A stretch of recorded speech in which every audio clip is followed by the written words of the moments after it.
Let me tell you about Michael Burry's biggest mistake. Not the housing crisis call that made him famous. Not the GameStop play that shocked Wall Street.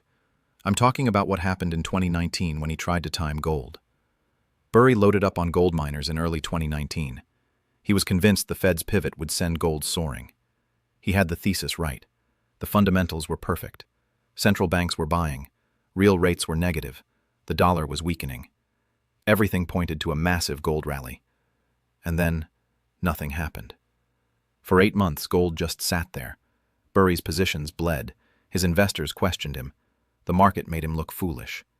Then in August 2019, gold finally exploded exactly as he predicted, gaining over $400 in the next 18 months. But here's what nobody talks about. Those 8 months of being early cost him millions in opportunity cost and nearly destroyed his conviction. He was right about everything except one thing: the timing. And that's the trap that's about to catch thousands of investors right now. Because what's happening in the gold market isn't just another bull run. It's a structural shift that's been building for 3 years. And the people trying to time the perfect entry are about to learn the most expensive lesson in investing. Let me show you what I mean. Right now, gold is trading around $2,650 an ounce. That's up from $1,800 just 2 years ago. And I'm watching investors do something absolutely fascinating. They're waiting for a pullback, waiting for confirmation, waiting for the perfect moment to get in.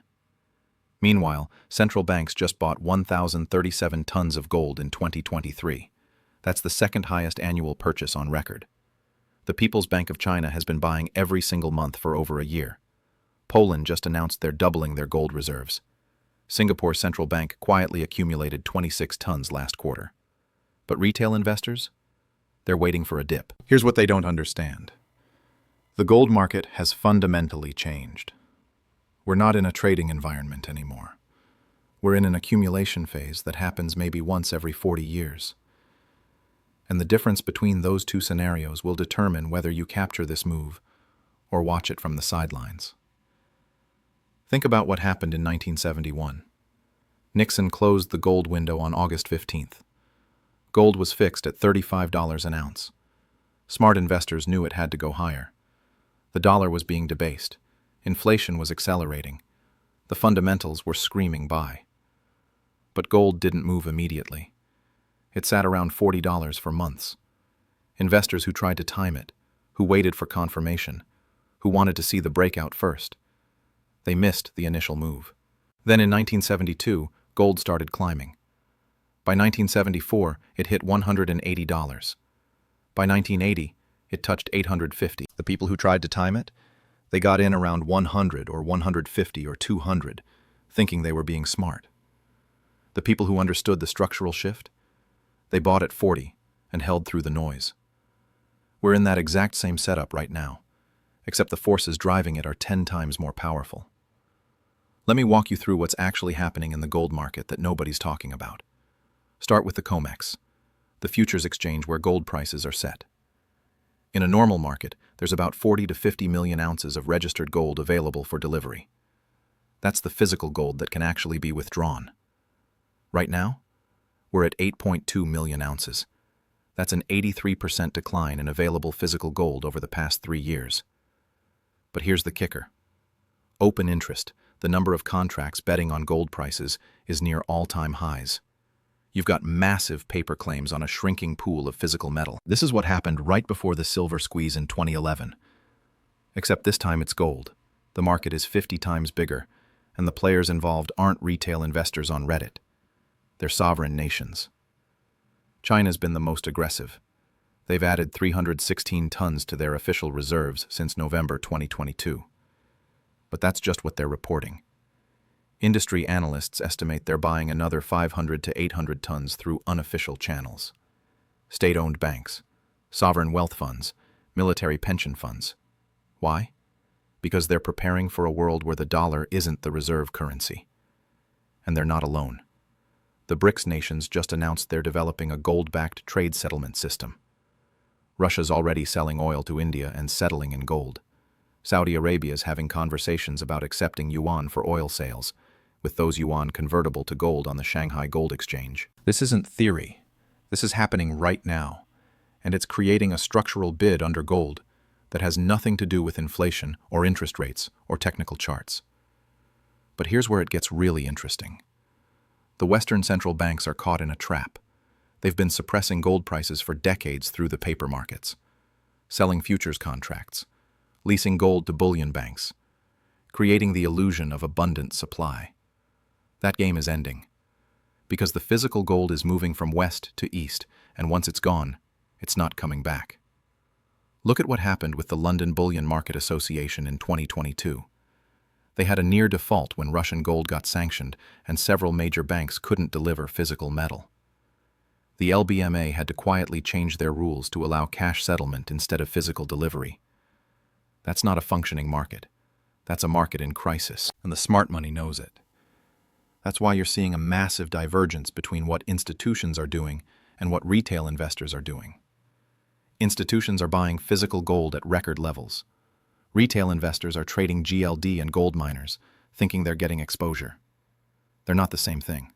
Not even close. Let me tell you about what happened to a fund manager I know in 2020. He had $50 million in GLD, the big gold ETF. When COVID hit and gold spiked, he tried to convert his shares to physical gold. That's supposed to be the whole point of the ETF, right? You can redeem shares for actual metal. Except he couldn't. The authorized participants, the big banks that facilitate redemptions, told him there was a 6-month wait for physical delivery. 6 months. For gold that was supposedly sitting in a vault backing his shares. He ended up selling his GLD position and buying physical gold on the spot market at a 12% premium. That premium, that spread between paper gold and physical gold, that's telling you everything you need to know about the real supply situation. Now let me address the elephant in the room. Interest rates. Everyone's obsessed with what the Fed's going to do. Will they cut rates? Will they hold? Will they hike again? Here's what they're missing. It doesn't matter anymore. Gold's been rallying while rates went from 0 to 5.5%. That's not supposed to happen according to traditional models. Gold's supposed to fall when rates rise because the opportunity cost of holding a non-yielding asset goes up. Except gold's not behaving like a traditional asset anymore. It's behaving like a monetary asset, a reserve asset, a geopolitical hedge. Look at the correlation data. Gold's correlation to real interest rates has broken down completely over the past 2 years. It used to be negative 0.7. Now it's basically 0. Gold's moving independently of rates because the buyers don't care about yield. They care about survival. When China's buying gold, they're not comparing the yield to treasury bonds. They're preparing for a scenario where treasury bonds might not be honored, where the dollar might not be accepted, where the entire Western financial system might be inaccessible to them. That's not a yield decision. That's an existential decision. And it's creating a price floor under gold that most investors don't understand. Every time gold dips, central banks step in and buy. They're not trying to make money. They're trying to accumulate as much physical metal as possible before the price goes parabolic. This is exactly what happened in the 1970s. Gold would dip, and the smart money would buy. It would rally, and retail would wait for a pullback. Then one day in 1979, gold just took off. It went from $200 to $850 in 18 months. The people waiting for a dip never got one. We're in that same setup right now. Gold's been consolidating between $2,600 and $2,700 for months. Everyone's waiting for it to break down to $2,400 or $2,200. They want confirmation. They want a better entry. Meanwhile, the physical market is getting tighter every single day. Quick aside here, because this is relevant if you're thinking about your retirement accounts. If you've got $100,000 or more sitting in a traditional IRA or 401k, you might want to look into how gold IRAs actually work. I put together a free guide that covers the mechanics, the tax implications, how to get physical gold into your retirement account without penalties. It's in the description. Worth checking out if you're in that situation. Anyway, back to why timing this market is basically impossible right now. The technical analysts are all looking at the same charts. They see resistance at 2,700. They see support at 2,600. They're drawing their trend lines and Fibonacci retracements and Elliott wave counts. And none of it matters. Because the force moving gold right now isn't technical. It's fundamental. It's structural. It's geopolitical. Let me give you a specific example. In March 2024, gold broke out to new all-time highs around 2,200. Every technical analyst said it was overbought. The RSI was in the 80s. The MACD was extended. Everyone said it had to pull back. It didn't. It went straight to 2,400 over the next 6 weeks. The people who waited for a pullback missed a $200 move. Then in May, gold finally did pull back. It dropped from 2,400 to 2,300. All the technical traders jumped in, thinking they were getting the dip they'd been waiting for. Gold immediately rallied back to 2,500. The dip buyers made money, but they missed the entire move from 2,200 to 2,400, trying to time the perfect entry. This is what I mean when I say timing this market will humble you. The moves are too fast. The dips are too shallow. The structural bid is too strong. And it's about to get worse. Because we're entering the phase where the paper market breaks. Here's how it's going to happen. The COMEX has 8.2 million ounces of registered gold. That's about 255 tons. At current prices, that's roughly $21 billion worth of physical gold backing a market with over $500 billion in notional exposure. That's a 24-to-1 leverage ratio. In a normal commodity market, that's fine. Most contracts get rolled or cash settled. Physical delivery is rare. But gold's not a normal commodity anymore. It's becoming money again. And when that happens, people want physical delivery. We're already seeing it. Delivery requests on the COMEX have been rising steadily. In a typical month, maybe 5 to 10% of contracts stand for delivery. Last month it was 18%. The month before that, 22%. Do the math. If 30% of contracts demand delivery, the COMEX doesn't have enough gold. They'll have to either default, which would destroy confidence in the entire paper gold market, or they'll have to go into the spot market and buy physical gold at whatever price it takes. Either scenario sends gold parabolic. And the people trying to time their entry? They'll be watching it happen from the sidelines, waiting for a dip that never comes. Let me tell you what happened in 2008. Gold was trading around $900 in March. The financial crisis was just starting. Bear Stearns had collapsed. Everyone knew the Fed was going to have to print money. The setup for gold was perfect. But then gold crashed. It went from 900 to 700 in 6 weeks as everything got liquidated.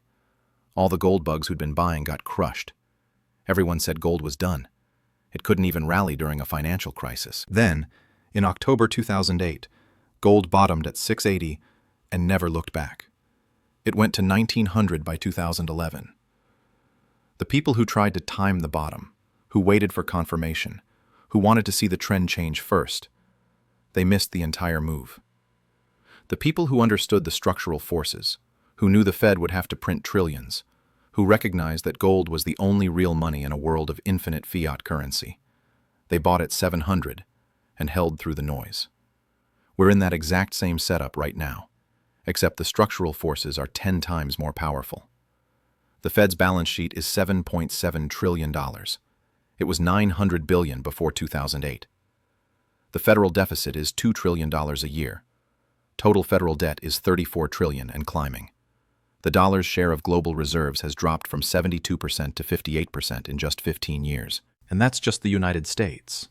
Europe's in worse shape. Japan's been printing money for 30 years. China's dealing with a real estate crisis that makes 2008 look small.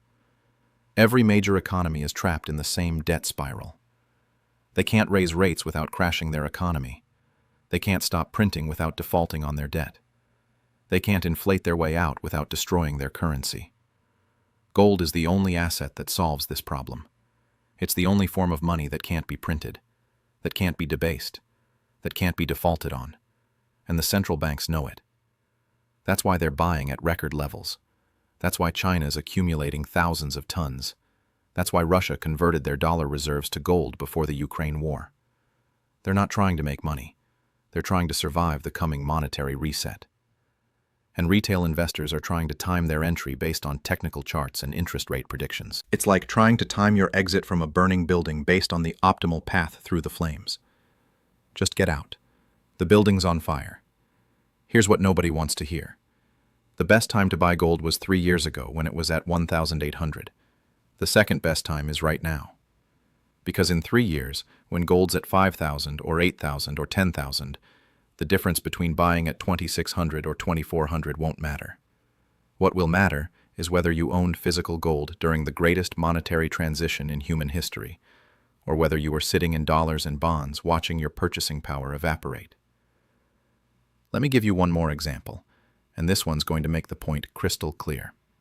In 1999, gold was trading at $250 an ounce. The UK Treasury decided to sell half of Britain's gold reserves.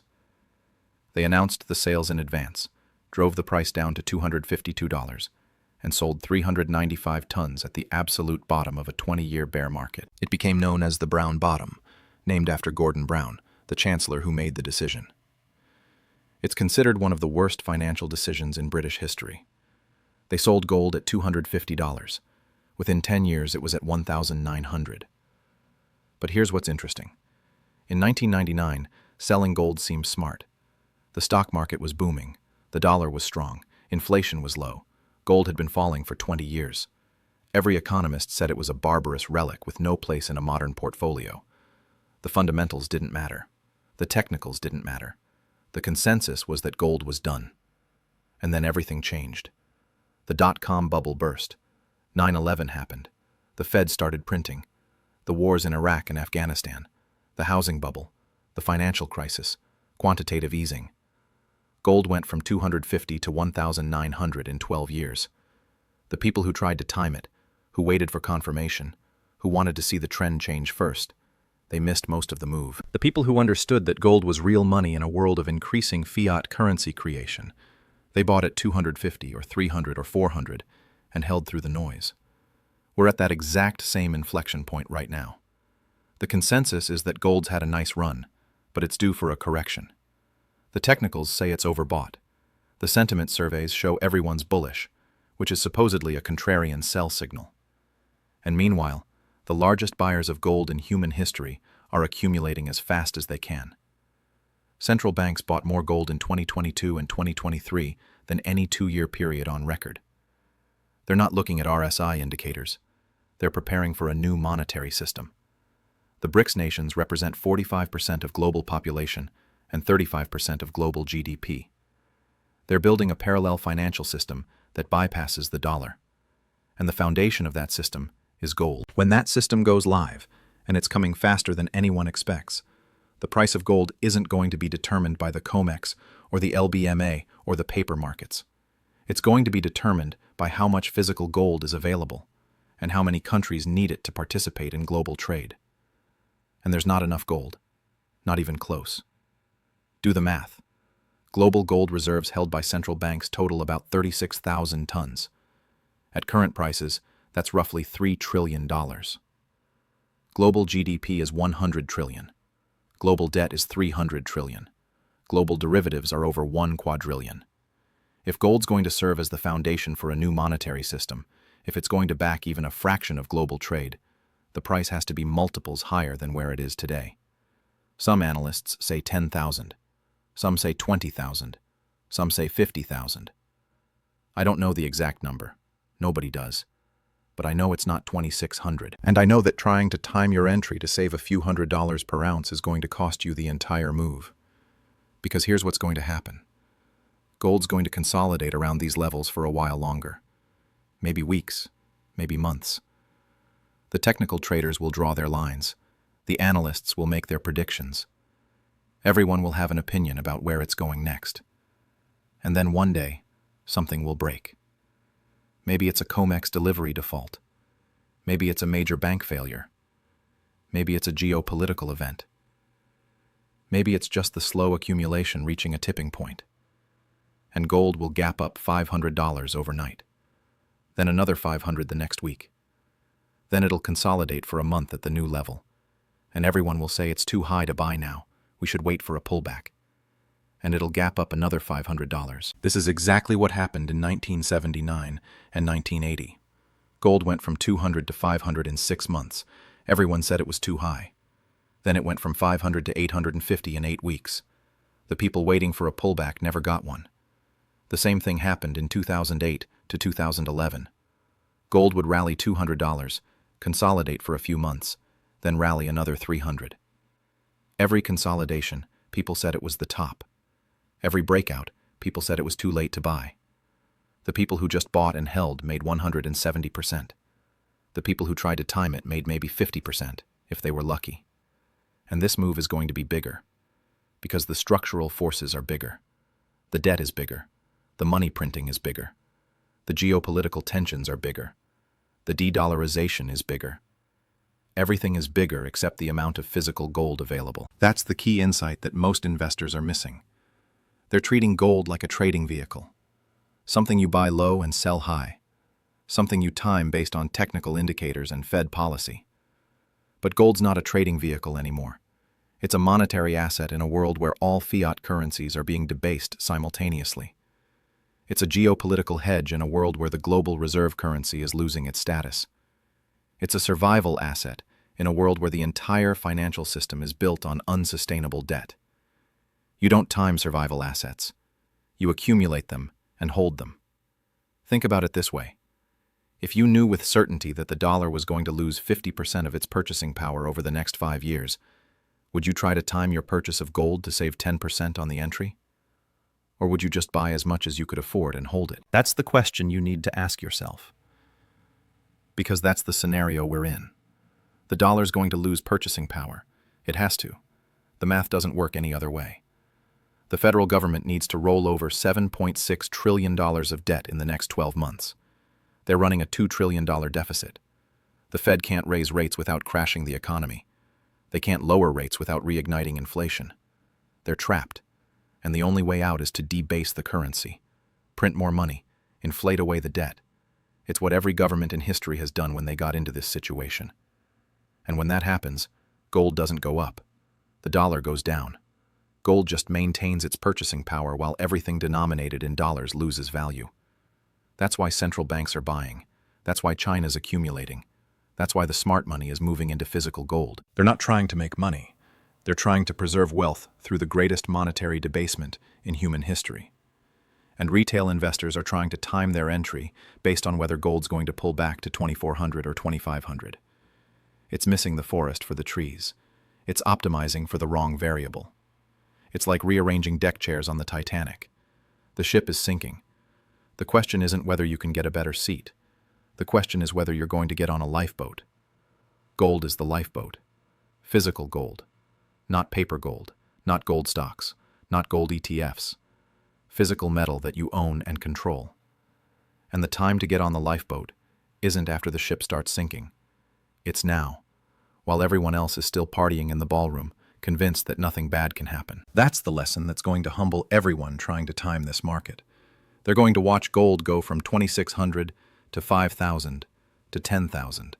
And at every level, they're going to think it's too high. They're going to wait for a pullback that never comes. They're going to miss the entire move because they were trying to save a few percentage points on the entry.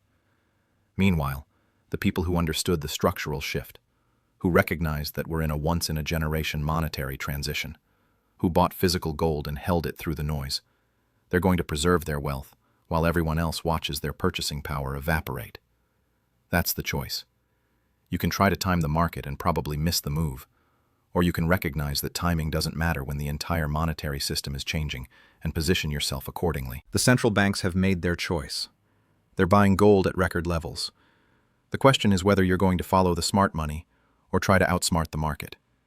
Because I can tell you right now, the market's going to win. It always does. And the people who learn that lesson the hard way are the ones who spend their time trying to time the perfect entry instead of recognizing the historic opportunity in front of them. Gold's not going back to 1,800. It's probably not going back to 2,400. The structural bid is too strong. The physical market is too tight. The geopolitical forces are too powerful. This is your chance to position yourself before the next leg up. Not to trade it, not to time it, to own it and hold it through what's coming.